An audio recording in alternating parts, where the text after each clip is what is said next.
Ons gaan verder met ons prediking in Genesis 25, vanoggend vorder ons tot by vers 23, ons gaan lees vanaf vers 12, verlede week by vers 11 opgehou, vers 12 tot en met 23 is ons skriflesing vir vanmôre. Ons gaan hoofsaaklik fokus op, vers 23, 12 tot 23, hoe het ek dan nou? Ja, 12 tot 23, amper is my notas die mekaar. Ons gaan veral fokus op die 23ste vers. Maar daar is 'n belangrike stuk, elke deel daarvan is natuurlik nodig. Kom ons lees Genesis hoofstuk 25. Ek lees vir u voor in die ou vertaling vanaf vers 12. En dit is die stamboom van Ismael, die seun van Abraham, wat Hagar, die Egiptiese, die slavin van Sara, vir Abraham gebaar het. Dit is die name van die seuns van Ismael, hulle name volgens hulle afstamming. Die eerstgeborene van Ismael, Nebajot, dan Kedar, dan Abdeel, en Mibsam, en Misma, en Duma, en Massa, Hadad, en Tema, Jeter, Nafis, en Kedma. Dit is die seuns van Ismael, en dit hulle name, in hulle dorpe en laars, 12 vorste volgens hulle volksstamme. En dit is die lewensjare van Ismael, 137 jaar. En hy het die asem uitgeblaas en gesterwe, en hy is versamel by sy volksgenote. En hulle het gewoon van Havila tot by Sur, wat oos van Egipte lê, in die rigting van Assur. Teenoor al sy broers het hy hom gevestig. En dit is die geskiedenis van Isak, die seun van Abraham. Abraham was die vader van Isak. En Isak was 40 jaar oud toe hy Rebekka, die dogter van Betuel, die Arameer uit Paddan Aram, die suster van Laban, die Arameer, vir hom as vrou geneem het. En Isak het die Here gesmeek met die oog op sy vrou, want sy was onvrugbaar. En die Here het hom verhoor, sodat sy vrou Rebekka swanger geword het. En die kinders het teen mekaar gestoot binne in haar. Toe sê sy, as dit so gaan, waarvoor leef ek dan? Daarop het sy gegaan om die Here te raadpleeg. En die Here het haar geantwoord, 2 nasies is in jou skoot, en 2 volke sal van mekaar gaan uit jou liggaam. En die een volk sal sterker wees as die ander volk, en die oudste sal die jongste dien. Tot daar wat ons saam lees, in die onfeilbare woord van die Here. Gaan vra dat die manne staan, dan bid ons saam. Almal vir wie dit moontlik is, die manne sal staan, dan bid ons saam, ons nader tot die troon van genade. Sing tot eer van die Here, o ganse aarde. Verkondig sy heil van dag tot dag. Vertel onder die nasies sy eer, onder die volke sy wonders, want die Here is groot en baie lofwaardig. Hy is gedig bo al die gode, want al die gode van die volke is afgode. Maar die Here het die hemele gemaak. Majesteit en heerlikheid is voor sy aangesig. Sterkte en blydskap is in sy woonplek. Gee eer aan die Here, o geslagte van die volke. Gee eer aan die Here, eer en sterkte. Gee aan die Here die eer van sy naam. Bring offers en kom voor sy aangesig. Aanbid die Here in heilige gewaad. Ons is vanoggend saam voor U. En wanneer ons hierdie verhale lees, dan besef ons, dis dinge waaraan die wêreld eintlik glad nie belang stel nie. Maar vir ons is dit belangrik. Elke woord is belangrik. U woord is ewig. Die gras verdor, die blom verwelk, maar die woord van die Here bly tot in ewigheid. Sal U daardie woord vir ons vanoggend kom breek? Sal U met ons kom praat tot lof en eer van U naam? Amen.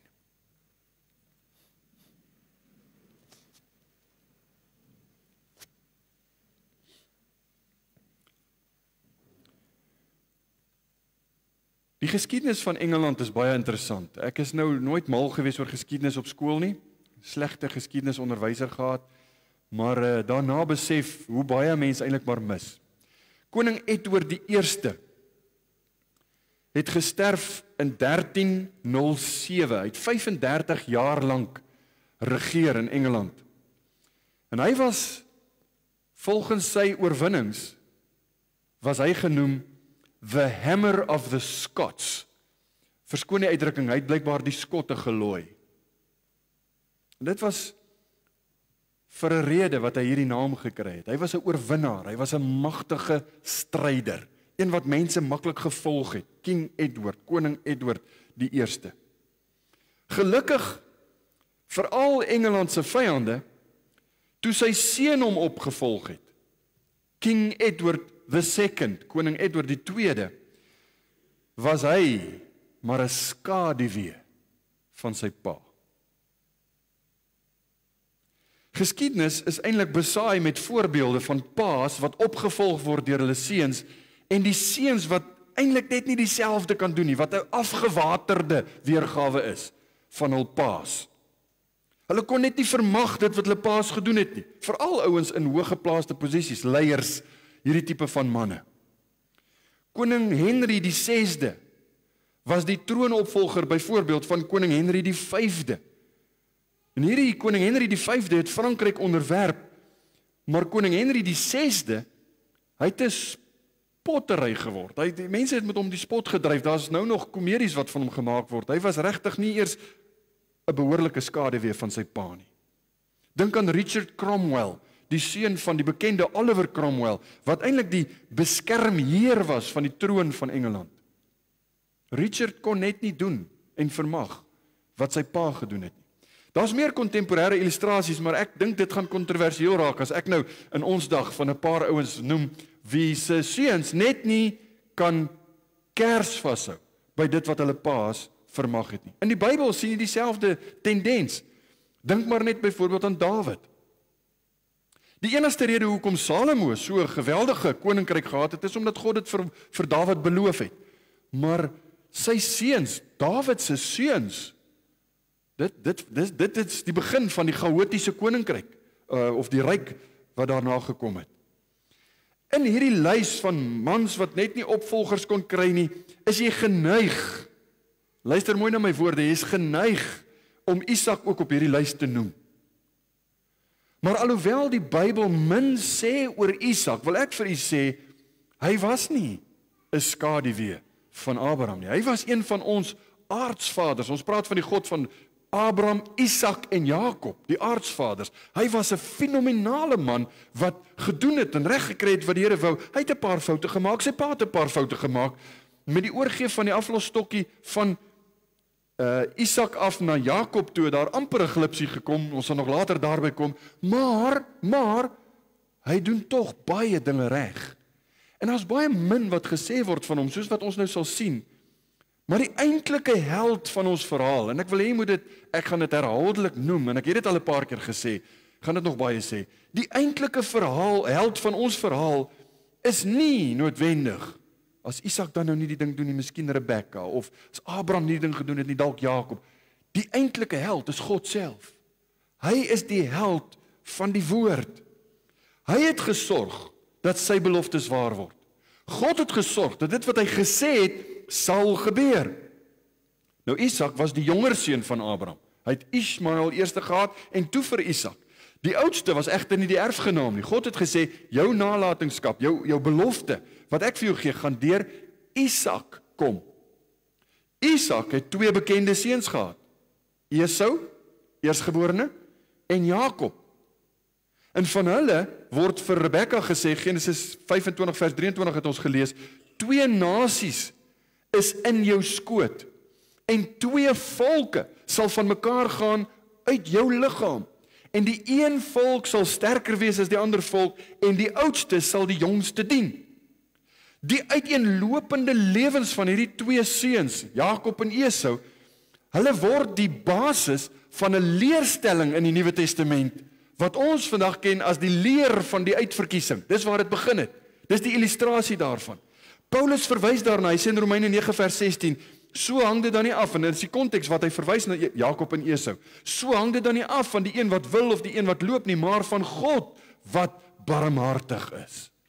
En ons gaan daarna kyk vanoggend. Kom ons begin egter, ek het so 4 hoofgedagtes vir ons gedeelte. Kom ons kyk na die gedeelte in die lig van dit wat ons hier lees. In die eerste plek iets oor Isak, se broer, Ismael. Met ander woorde, die ouer broer, Hagar se seun, Ismael. Voor die deel aangaande Jakob en Esau, word daar nou vir ons detail gegee oor Ismael en sy nasate. Daar's name wat genoem word. U sal dalk onthou dat Genesis, na die skepingsverhaal, het ek vir u gesê, daar's 'n woordjie wat jy in die Hebreëus raak lees, wat nie net 'n aanduiding is van hier's die geslagsregister of hier's die stamboom nie. Toledot is die naam. Dit beteken hier's die geskiedenis van. En dit word vertaal met die stamboom of geslagsregister of die geskiedenis of wat ook al, maar dis elke keer 'n nuwe persoon se geskiedenis wat dan nou genoem word. Hierdie een wat ons nou lees, is nie so glorieryk nie, maar dit is hier en ons moet dit lees. En ons moet dit hanteer ook, vers 12. Dit is die stamboom, daar is die woord Toledot. Dis die stamboom van Ismael, die seun van Abraham, wat Hagar, die Egiptiese, die slavin van Sara vir Abraham gebaar het. 7 verse word gewy aan hierdie afstammelinge. 12 seuns word genoem. En sommige word later in die geskiedenis opgemerk. Sommige van hulle word later raak gesien. Duma, Massa, Tema en Jeter, almal bekende plekname vandag nog in Arabië. In Jesaja 21 word Duma gedreig met God se oordeel.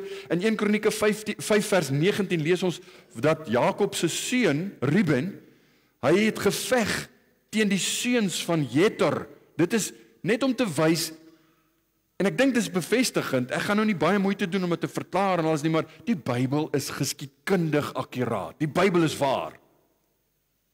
Vers 18 het ons gelees, en hulle het gewoon van Havila tot by Sur, wat oos van Egipte lê, in die rigting van Assur. Teenoor al sy broers het hy hom gevestig. En dis die omgewing van die hedendaagse Eritrea, Afrika, Noord-Afrika, en dan oor die Persiese golf na Saudi-Arabië se kant toe, dan op in Mesopotamië, die hedendaagse Irak. Dis die streek wat hier genoem word. En dit pas by die beskrywing van vers 16 wat ons gelees het. Dit is die seuns van Ismael, en dit hulle name in hulle dorpe en laars, want dit is 'n woestynagtige gebied, hulle het in laars gebly. 12 vorste volgens hulle volksstamme. Nou mag jy vra, wat is die doel? Luister, ons het nie lus om 'n Hebreëse telefoonboek deur te lees met al die name nie, en partykeer knoop my tong as ek nog die name moet uitspreek, so, wat is die doel daarvan? Hoekom sal so 'n stamboom noemenswaardig wees? Hoekom sal die Here dit vir ons gee? Ek dink dit kan wees, omdat dit betekenisvolle figure was in die geskiedenis. Hierdie ouens se name word later na verwys, dis, jy kan die lyne trek, dis daar. Maar dan, belangriker, God is getrou. Hy noem dit om te bewys. Luister, God weet hy's getrou. Maar ons moet dit sien, ons moet dit herhaaldelik hoor, ons moet dit herhaaldelik sien in die skrif. God is getrou. Daar's 'n belofte gegee in Genesis 17 vers 20. Die Here sê vir Abraham, ook wat Ismael aangaan, het ek jou verhoor. Kyk, ek seën hom en maak hom vrugbaar en vermeerder hom buitengewoon. 12 vorste sal hy verwek en ek sal hom 'n groot nasie maak. En hier is die bewys. Dit wys dat God getrou was in sy geslagsregister. 12 seuns, groot nasies wat daaruit voortgekom het, of wat uit hom uit voortgekom het. Selfs in hierdie name is daar die bewys van God se getrouheid. Nou, Ismael, het jy opgelet dat daar selfs in sy dood 'n seën is vir hom, want God het vir Abraham beloof, ek sal hom seën. Vers 17, en dit is die lewensjare van Ismael, 137 jaar. Dit beteken hy het 'n ou man geword, hy het 'n lang lewe gehad, hy het 'n goeie lewe gehad. 137 jaar, en hy het die asem uitgeblaas en gesterwe, en hy is versamel by sy volksgenote. Ek het vir die verlede week gesê, hierdie woorde, hy het in 'n goeie ouderdom gesterf, maar dieselfde woorde as wat met Abraham gebruik word, en hy is versamel by sy volksgenote.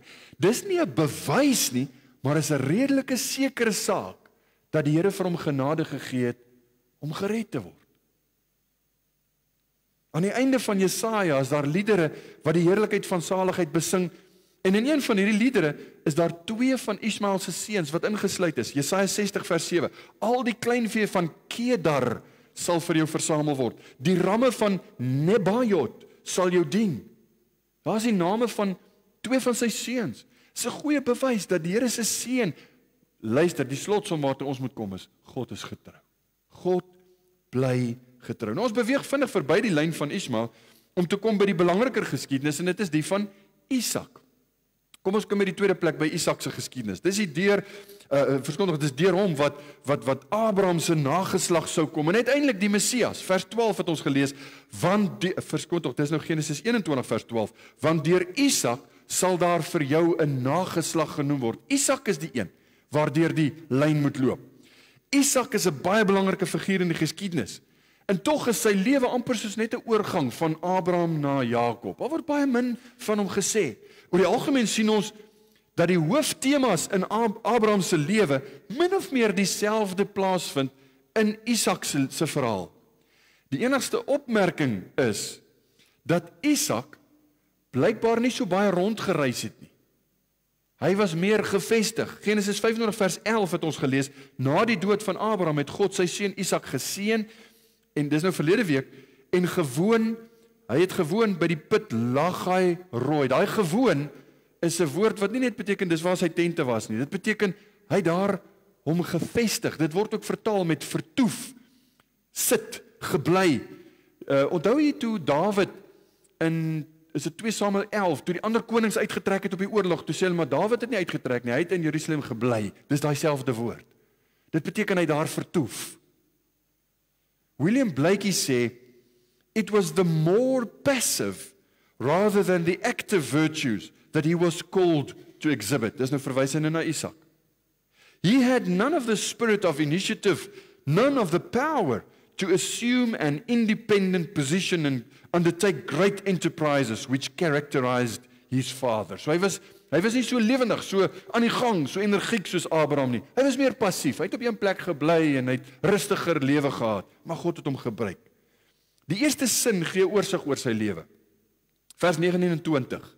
Dis die geskiedenis van Isak, weer die stamboom wat beteken die geskiedenis. Die seun van Abraham. Abraham was die vader van Isak. En Isak was 40 jaar oud toe hy Rebekka, die dogter van Betuel, die Arameer uit Paddan Aram, die suster van Laban, die Arameer, vir hom as vrou geneem het. Nou in die Bybel sien jy dit baie, ons gaan nog later terugverwys hierna, want hy gooi sulke klein amper wenke oor dinge wat nog vorentoe belangrik gaan wees en wat vorentoe nog gaan gebeur. Onthou hierdie name, onthou hierdie kwessies. Al hierdie detail is verbind met dinge wat nog gaan gebeur. Die Bybel doen dit dikwels. Net soos Abraham was Isak ook gemoeid met 'n beproewing in sy lewe, 'n groot kwessie. En het jy agtergekom wat was die kwessie? Hulle kon nie kinders hê nie. Hy weet, hy's die nasaad van Abraham, deur hom kom die belofte, maar hy trou met hierdie pragtige vrou Rebekka en hulle kan nie kinders hê nie. Vers 21a. En Isak het die Here gesmeek met die oog op sy vrou, want sy was onvrugbaar. Nou iets klink nie reg in die verhaal nie, né? Jy kyk nou, en ek hou daarvan om so 'n bietjie eenkant te staan, net terug te staan vir 'n tree en die hele prentjie te sien. Jy kyk na die verhaal en jy sê, hoor, iets klink nou nie lekker. Ismael, die een wat nie die erfgenaam, die een wat nie die seun van die belofte is nie, hy het 12 seuns. Het lyk of dit glad nie vir hom 'n probleem was nie. Hier kom Isak, die een wat die nageslag moet wees, hy wat die lyn moet verder vat, en hy en sy vrou kan nie kinders hê. Onthou jy wat het ons geleer uit die lewe van Abraham, en dit is presies dieselfde in die lewe van sy seun. R. Kent Hughes skryf en hy sê, God was teaching his people that the promised blessing through the chosen seed of Abraham could not be accomplished by merely human effort. Dis nog altyd God se, amper sy handtekening. Hy gaan sy eer met niemand deel nie. Dit wat hy doen, dit wat hy beloof het, sal tot stand kom op grond van sy werking. Isak se ma, Sarah, was 90 toe sy Isak gehad het. Ons het daaroor gepraat. Dis natuurlik die illustrasie van redding uit geloof. Ons het daaroor ook gepraat. Dit beteken jy kan nie jouself red nie, God moet jou red. Daar's geen kans vir lewe nie, God gee lewe. Ons het daaroor baie gepraat. God se doel, hier is die beginsel. God se doel kom deur sy inisiatief en deur sy krag, nie deur menslike pogings nie. Dis die beginsel.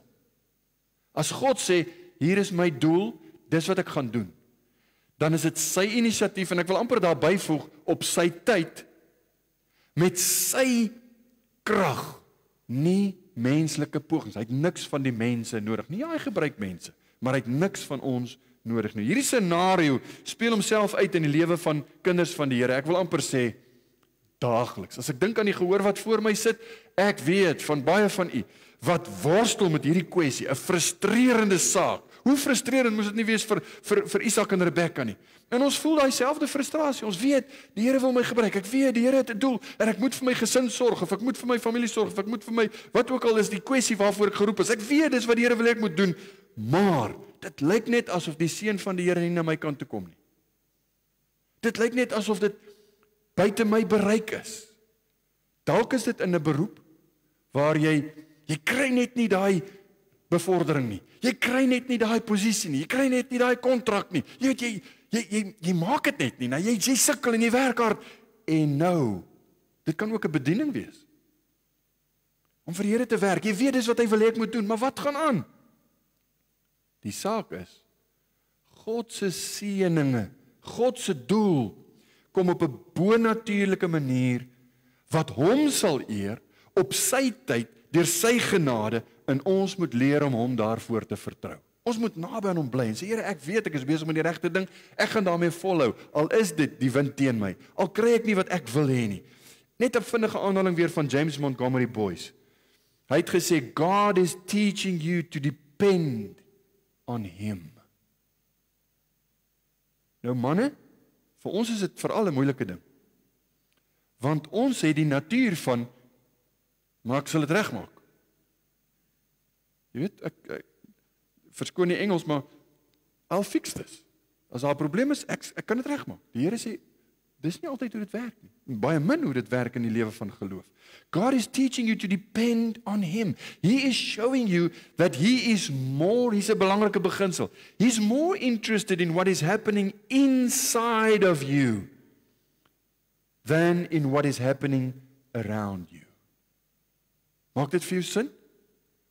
Die Here is meer geïnteresseerd daarin om jou geloof te toets en om jou geloof te laat groei op, sodat jy op hom kan vertrou, as wat hy besorg is oor die dinge wat in jou lewe aangaan. En glo my, hy is besorg, want hy beheer alles, hy is soewerein. Uiteindelik is die Here geïnteresseerd in ons geloof. Ons geloof. Paulus sê in Romeine 5 vers 3 en 4, nie alleen dit nie, maar ons roem ook in die verdrukkinge, omdat ons weet dat die verdrukkinge lydsaamheid bewerk, en die lydsaamheid beproefdheid, en die beproefdheid hoop. Ons kan hoop hê in die Here, omdat ons weet, my geloof is in dit wat hy weet, wat hy vir my gesê het wat ek moet doen, in sy waarheid, in sy woord, dis ook lewe. Nou Isak is dalk nie so groot soos Abraham nie, maar ons sien dat hy en Rebekka het nie in die strik getrap as sy ma en pa nie. Onthou julle die strik waarin hulle getrap het? Hulle strik was, kom ons neem sake in ons eie hande. Abraham, hier gaan niks gebeur nie, hier is ons Hagar. Julle onthou ons die verhaal. Daar's niks daarvan in Isak se lewe nie. Hulle het vertrou. Nou kan ek net vinnig sê, dis baie keer die kerk se versoeking ook.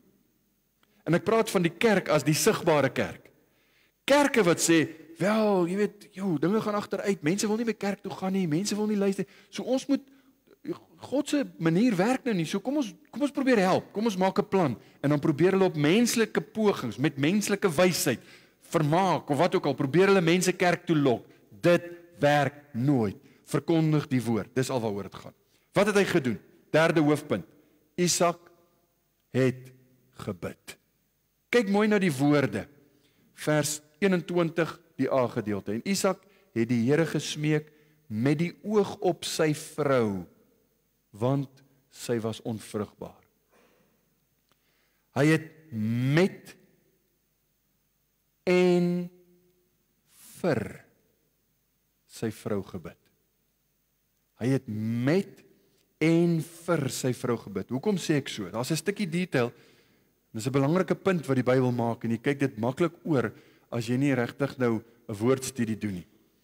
Ons Afrikaanse vertaling sê, hy het vir haar gebid, en Isak het die Here gesmeek, met die oog op sy vrou. Daai woorde, met die oog op, is 'n Hebreëse woord wat letterlik beteken teenoor, of tot, en dit het 'n fisiese konnotasie. Sommige van die kommentaare sê, hy was in haar teenwoordigheid. Party ouens glo letterlik, hy het sy hande op haar gesit. Dis waar die idee vandaan kom om jou vrou te seën, en dis nie verkeerd nie, om haar te seën. Sit jou hande op haar kop, sit jou hande op haar skouer, sê, ek bid jou in die naam van die Here, dat die Here jou sal seën, dat die Here jou sal gebruik. Hy het vir haar gebid, hy het tot haar gebid, 'n fisiese kwessie daar. Dit kan wees, so sommige ander ouens sê, dat hy saam met haar gekniel het, maar die belangrike hier in die Hebreëse woord is, teenoor haar beteken, na mekaar gekyk. Hulle het teenoor mekaar gekniel, so het saam met haar, glo ek, gebid, en hy het vir haar gebid. Dis belangrik in ons huwelike. Ek verstom my, hoeveel keer kom ek met huisbesoek, en as ek hoor, daar's 'n bietjie probleme, en dan sê ek, hoorie, neem julle tyd om saam te bid. En dan is dit soos, dis 'n nuwe gedagte, ons het nog nooit daaraan gedink nie. En dit mag nie wees nie, vriende. Manne, hier is die verantwoordelikheid op die manne. Jy's priester van jou huis. Bid vir en bid saam met jou vrou. Bid tot haar, bid voor haar, lei haar in die gebed.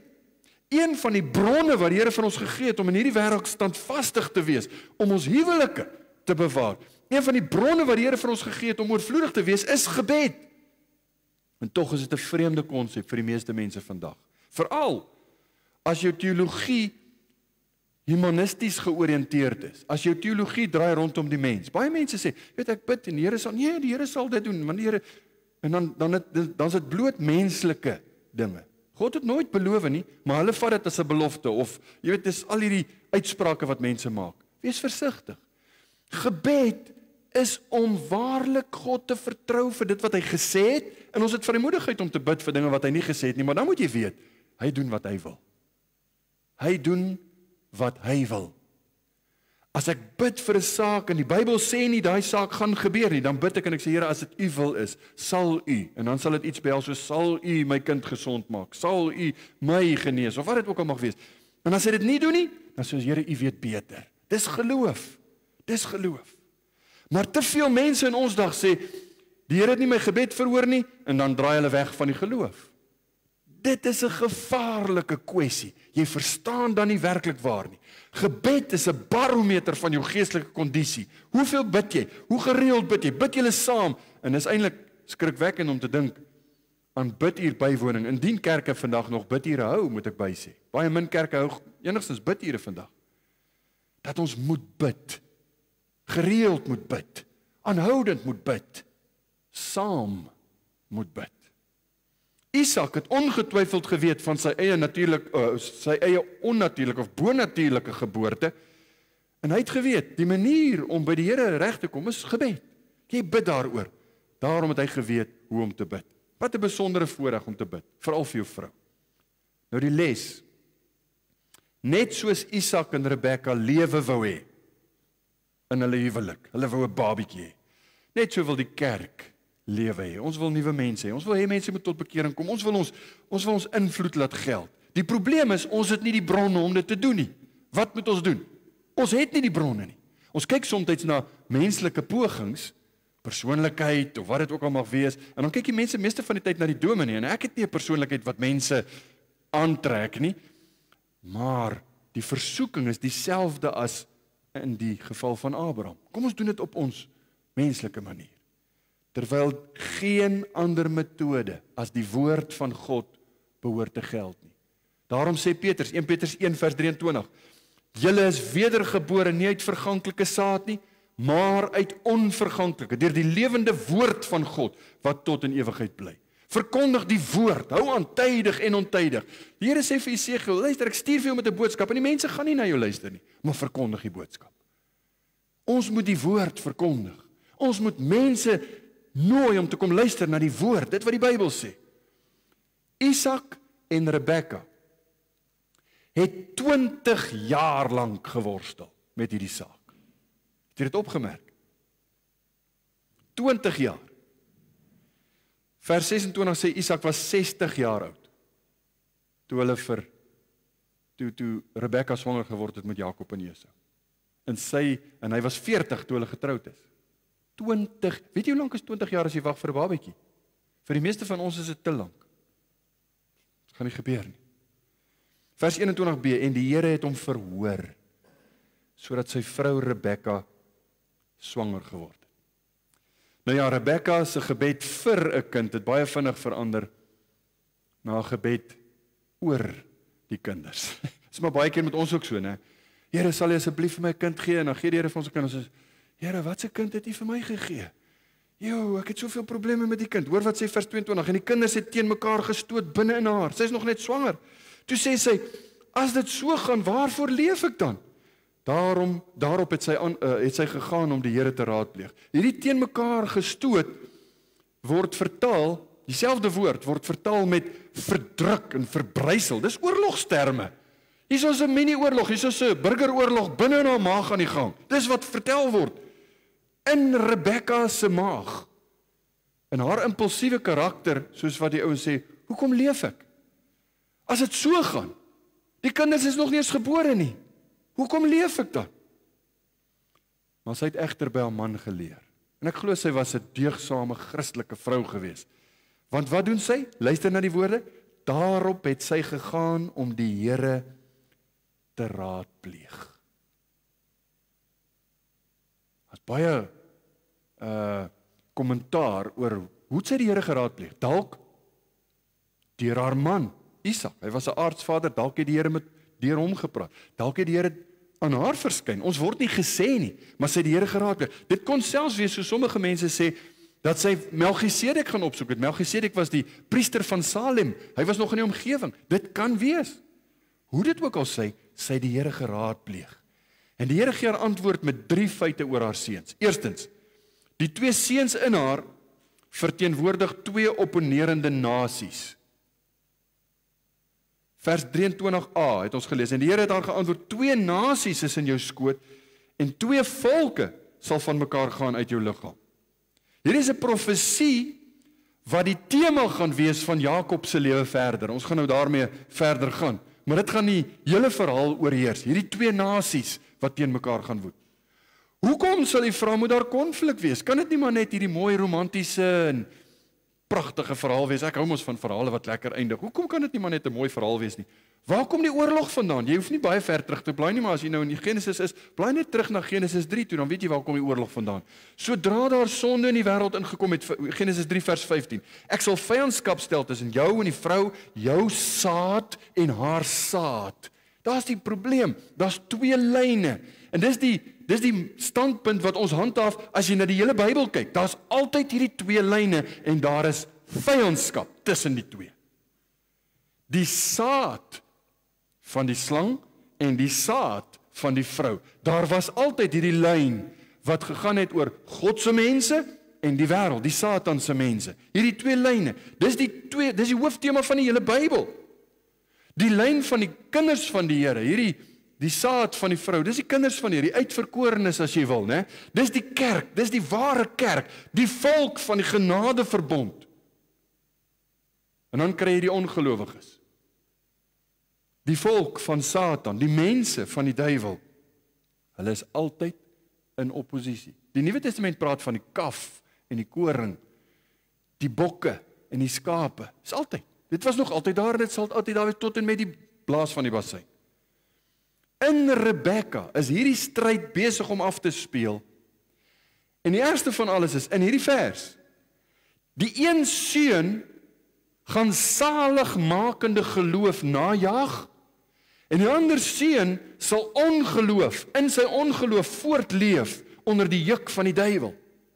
En uiteindelik sal die lyn van die heiliges voortgaan tot en met Jesus, hierdie een beloofde kind met 'n hoofletter, wat die redder sal wees, redder met 'n hoofletter. Dis waarheen al hierdie profeseë wys. So die stryd wat aangekondig is in Genesis 3, is net besig om nou gesien te word. Dis 'n lyn, dis 'n draad wat dwars deur die hele Bybel loop. In Rebekka se buik het hierdie stryd sigbaar geword. Ons word daarvan geleer. En die kulminasie, die hoogtepunt daarvan is Jesus en die Satan aan die kruis. Hierdie stryd. Die twee seuns, Jakob en Esau nou, het in die geskiedenis met mekaar gestry. Hulle het twee nasies geword, en hierdie twee nasies, weet ons baie goed, is al ewig aan die oorlog voer. Hulle is aan ewig in mekaar se hare. Tweede ding wat die Here vir Rebekka sê, die een seun sal die ander een onderwerp. Vers 23b, en die een volk sal sterker wees as die ander volk. Geskiedenis bevestig hierdie profesie is waar. Jakob se nageslag het die Edomiete herhaaldelik pakslag gegee. Eksodus 15, 2 Samuel 8, 1 Kronieke 11, daar's baie verskillende gedeeltes in die Ou Testament. Wat nou vir Isak en Rebekka belangrik is egter, is dat die evangelie is hier ter sprake. Jakob, die jongste seun, hy gaan gebore word en hy sal die evangelie 'n werklikheid maak. En dis die derde ding wat die Here vir Rebekka sê. Die oudste sal die jongste dien, kontra die normale. Vers 23, en die oudste sal die jongste dien. God se saligheidsplan het tot stand gekom deur die jongste seun. En dit is belangrik om dit te besef. Daar soos Robert Candlish, hy skryf oor hierdie gedeelte en hy sê, this prophecy was really a proclamation of the gospel. Om vir Rebekka en Isak te sê, hier's twee seuns in jou. Die een wat die evangelie waar gaan maak, is nie die oudste nie, dis die jongste. Dis deur hom wat die saad gaan kom. It directed them to the quarter from which the Savior would come. It pointed out Jacob as a representative of the Redeemer, and in him the far-reaching eye of faith might have seen the day of Christ. Soos wat Robert Candlish sê, het Rebekka hier die dag van die Here gesien, soos wat Hebreërs 11 van Abraham sê. Maar dit bring vir ons by die laaste gedagte, en daarmee gaan ek afsluit. Daar's 'n illustrasie van saligheid in hierdie verhaal, in vers 23. En die Here het daar geantwoord, twee nasies is in jou skoot, en twee volke sal van mekaar gaan uit jou liggaam, en die een volk sal sterker wees as die ander volk, en die oudste sal die jongste dien. Wat beteken die woord, die oudste sal die jongste dien? Meer net as, Jakob gaan die beste plek aan die tafel hê, of Esau gaan nie soos Jakob behandel word nie, want hy moet die stoep vee, en Jakob moes eintlik die stoep vee. Dit het niks te doen met hierdie kwessies in die huis nie. Dit gaan oor saligheid. En hier is 'n baie ongemaklike waarheid vir sommige mense.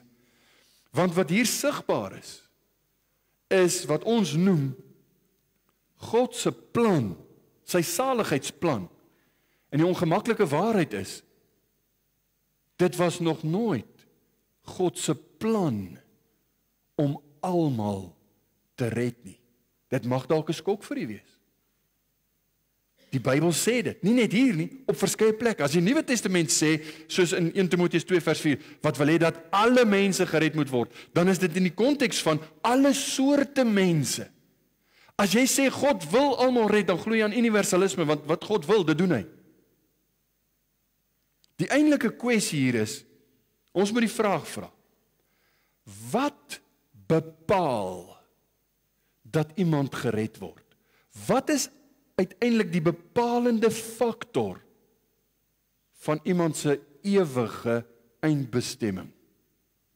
Wat het bepaal wie van die twee seuns gered sal word? En om die vraag reg te kry, moet jy oplet, hierdie woorde is gegee voor hulle geboorte, nog voordat die seuns gebore is. Hierdie episode illustreer saligheid word uiteindelik bepaal deur God se uitverkiesende genade. Dis uiteindelik God wat die sê het in hierdie saak. Hoekom? Want hy is soewerein. God is soewerein. Nou die Griekse woord, ek het nou al 'n paar keer verwys na verkiesing en uitverkiesing. Die Griekse woord vir verkiesing is eklektos. Dis waar die woord vandaan kom, ekklesias, kerk is ekklesias. Ekklesiologie is die studie van die kerk. Dit beteken letterlik die uitgeroeptes, die uitverkorenes, Dis die kerk. Die leerstelling van God se uitverkiesing. En ek wil nou nie doekies omdraai nie, so kom ons hardloop sommer nou reguit na die ou toe vir wie baie mense kwaad is. En ons hoor wat sê Johannes Calvin in sy kommentaar oor hierdie twee. Hy sê: If we seek the cause of the distinction between them, dis nou tussen Jakob en Esau, wat was die verskil tussen die twee? It will not be found in nature, for the origin of both nations was the same. Selle pa, selle oorsprong, selle moederskoot. It will not be found in merit, verdienste, because the heads of both nations were yet enclosed in their mother's womb. Hulle het nog niks gedoen nie, hulle het nog eers gelewe nie. Rather, it proceeded from the mere grace of God himself. Dis hoekom ons glo aan sola gratia, genade alleen. Dit wat maak dat iemand gered word, iemand soos ek, en ek gaan myself as 'n voorbeeld gebruik, is nie omdat ek 'n goeie mens is, of beter mens as iemand anders nie. Dis genade en genade alleen. Dink hieroor. Dink net logies saam met my.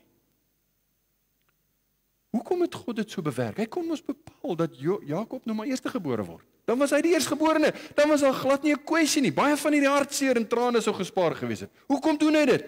Hy gee vir ons 'n illustrasie. Hy wys vir ons hoe werk sy saligheidsplan. Hy wys vir ons, dis net genade alleen. Hy wil illustreer, sy genade sal hy gee, soos, vir wie en wanneer hy wil. En niemand kan sê, maar dis onregverdig nie, want dis genade. Die enigste logiese gevolgtrekking is dat hierdie verkiesing was nie as gevolg van verdienste nie, maar slegs deur God se genade. Romeine 9. Paulus verwys hierna. Nou wil ek vinnig net konteks gee. Romeine 9 is ook 'n hoofstuk wat jy nie preek as jy nie aan hierdie goed glo nie. Romeine 1 tot 8 is Paulus besig om die saligheid te verduidelik. En hy begin met hoe almal verlore is.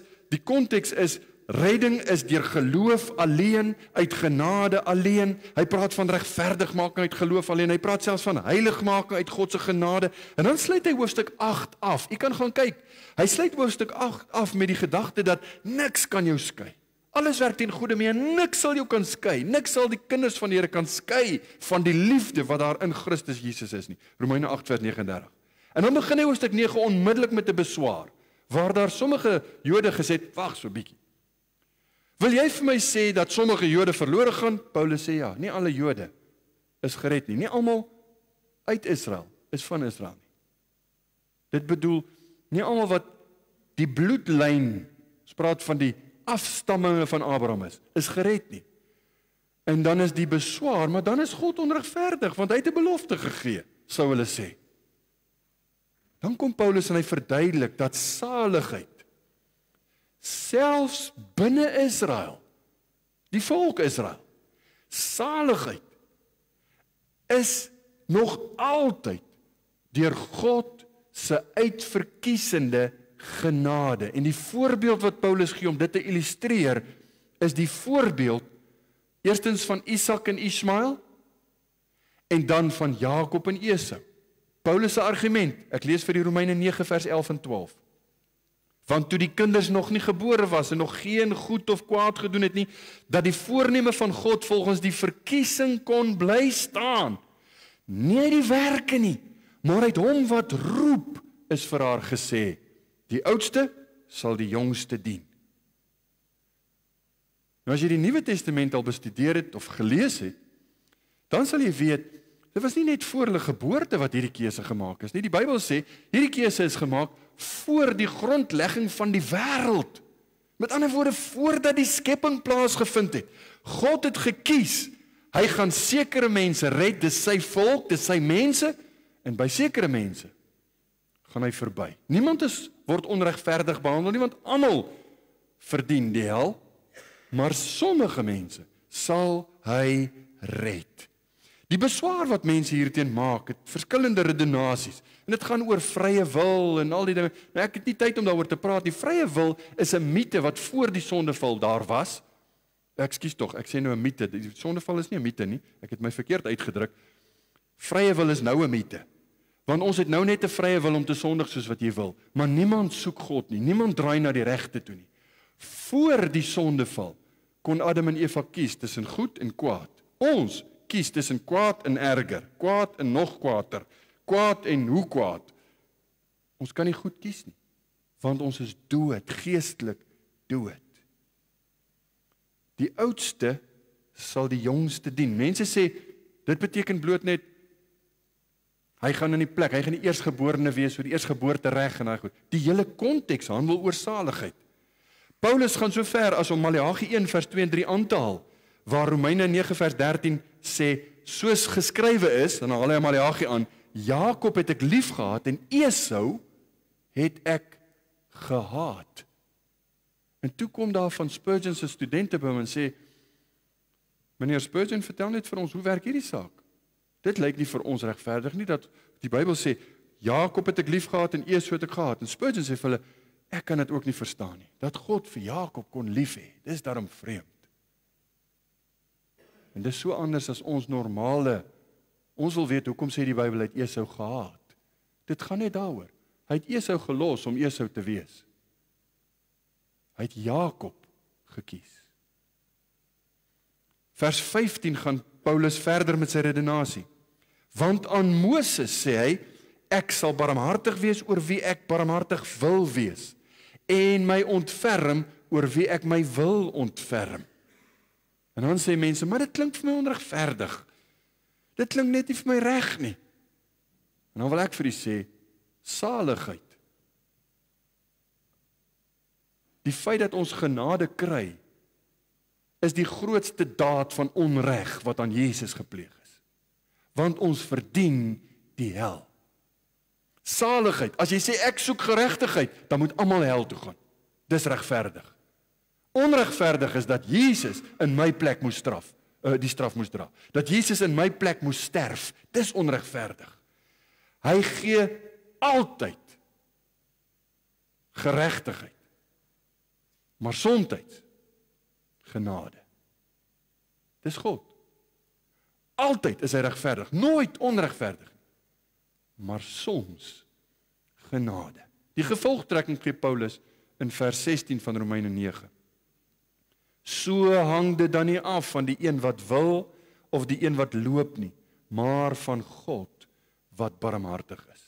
Donald Gray Barnhouse het dieselfde gesê. Ek gaan nou nie sy aanhaling lees nie, maar dit kom basies daarop neer dat dit gaan oor God se soewereine keuse. God kies. Wie sê jy om te sê, nee, hy mag nie dit nie, hy mag nie sis nie, hy mag nie so nie.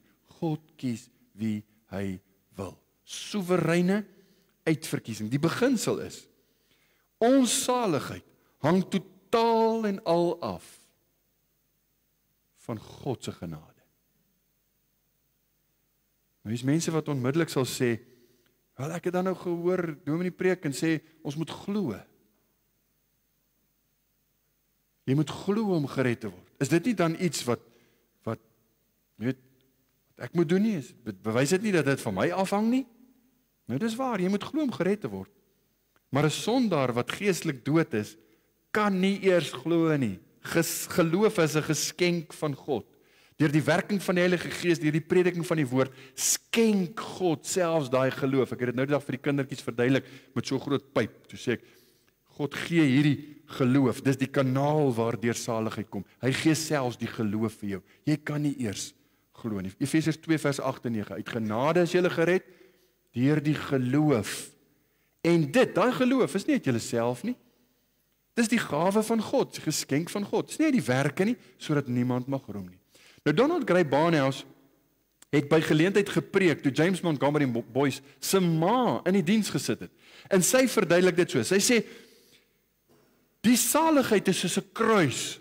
Dit is soos 'n kruis met 'n uitnodiging. Almal kom, glo in die Here Jesus en jy sal gered word. En as jy gaan, dan sien jy daar is 'n deur en jy gaan by die deur en jy kyk terug, dan staan daar deur hierdie deur waar jy gegaan het, jy is uitverkies. As jy kom, dan kan jy weet, dis nie jy wat so goed was of jy wat so intelligent was of wat ook al nie. Dis God se genade. Nou vriende, hier het ons begin met 'n nuwe hoofstuk in die genadeverbond. Ons is daarmee besig van die begin af, en nou gaan ons verder. Isak is nou vir ons soort van die oorgang, ons gaan met Jakob besig raak. Abraham se 2 seuns, Ismael en Isak, 2 eindbestemmings. Isak se seuns, Jakob en Esau, 2 eindbestemmings. Dit gaan nie oor die man nie, dit gaan oor God se genade. Dis wat in hoofletters en vetgedrukte, helder gemaakte letters geskryf moet staan reg oor ons teologie. Dit gaan nie oor my of oor jou, dit gaan oor God se genade. Genade is wat God vir ons gee. Elke keer wanneer ek die Bybel oopmaak en ons hoor die evangelie en ons preek die evangelie, is dit genade wat God gee. En wat sê hy? En mense sit en wonder partykeer, en mense het nou vir my gevra, hoe weet ek is uitverkies? Hoe weet ek is een van daai? En die Bybelse antwoord is, glo in die Here Jesus, en jy sal gered word. Neem die uitnodiging aan. Kom na die Here toe. Dis hoe God genade gee. Hy gee genade in die opsig van, luister na die evangelie, glo die evangelie, bekeer jou, draai na hom toe. Dis die genade wat hy gee. En dan kan ons lekker hierdie pragtige koortjie sing, elke een behoort te weet wie Jesus is. Ons kan vir mense sê, soos wat die ou Engelse koortjie sê, there's room at the cross for you. Nog nooit het iemand gekom, en dan hoor hy, nee, jammer, jy's nie welkom hier nie. Dis nie die Bybel nie. Dis 'n vreemde teologie. Dis nie Bybelse teologie. Kom na die Here toe. Kom in geloof. En daarom weet jy, ek vra gereeld, maak seker, soos Paulus gesê het, maak seker jy is in die geloof. Maak seker jy ken die Here. Glo in die Here Jesus en jy sal gered word. Moenie staat maak op jou eie werke nie. Kom na hom toe. Sy genade is genoeg. Mag die Here ons help. Amen. Kom ons bid saam.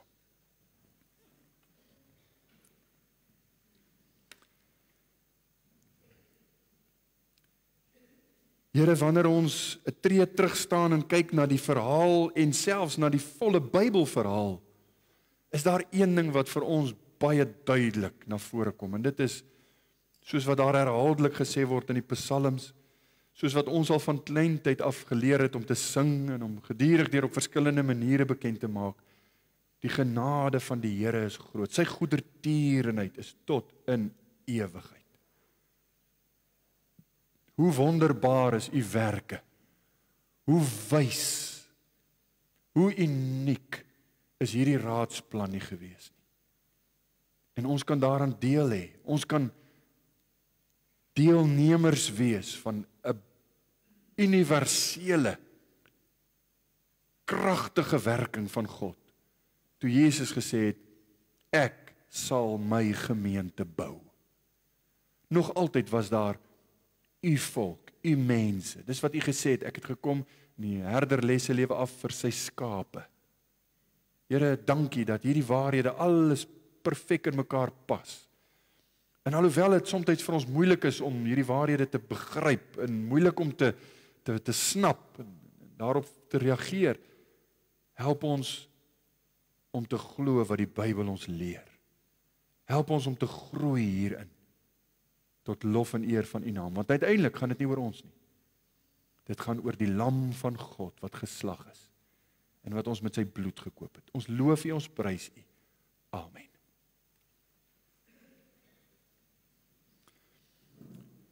Ons sluit af met liedboek 493. Jesus neem die sondaars aan, bring aan almal hierdie